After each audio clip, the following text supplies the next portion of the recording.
ഈ പത്രോസും യോഹന്നാനും 12 ശിഷ്യന്മാരും ഈ പടകിൽ ഇങ്ങനെ പോകുമ്പോഴാ യേശു കടലിന്റെ മേലിലൂടെ നടന്നു വന്ന് കണ്ടിട്ട് ഭൂതമെന്ന് പറഞ്ഞു. പിന്നെ ഇവർക്ക് ആ കണ്ണ് പിടിച്ചില്ല. പിന്നെ കണ്ണ് പിടിച്ച സമയത്ത് പറഞ്ഞു, അയ്യോ ഇത് നമ്മുടെ അരുമനാഥനായ യേശുവാണെന്ന് പറഞ്ഞപ്പോൾ ഹല്ലേലൂയ, 12 പേർക്ക് ഇടയില് ഒരുവനൊരു ആഗ്രഹം, ഈ കടൽ തിരമാലയുടെ മേലിലൂടെ നടന്ന് യേശുവിന്റെ അടുക്കൽ ചെന്നിട്ട് ആ കയ്യം പിടിച്ചിട്ട് രണ്ടുപേരും ഒരുമിച്ച് വന്ന് ഈ പടകിൽ കയറി ഒരൊറ്റ പോക്ക്.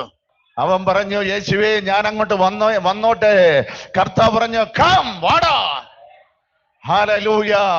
ഓ, യേശുവിന്റെ അടുക്കൽ ചെന്നപ്പോഴാ ഇവന് മനസ്സിലായത് ഈ കടൽ പെശക.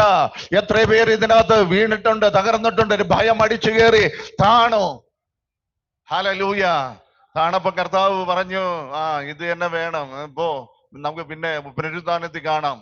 അങ്ങനെയല്ല പറഞ്ഞേ, വിളിച്ചിറക്കിയവൻ പിടിച്ചു കയറ്റി. ഹല്ലേലൂയ. ഇതൊരു പ്രോഫസിയ.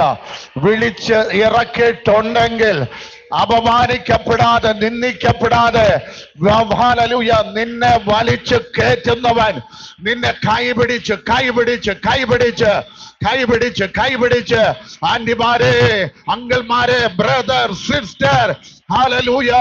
ഓ, നിന്നെ അനേകർ നോക്കി, ഹല്ലേലൂയ, നിന്നെ നിന്ദിക്കുമ്പോഴും കൈപിടിച്ച് കയറ്റുന്നവൻ കൂടെ ഉണ്ടെന്ന് മനസ്സിലാക്ക്.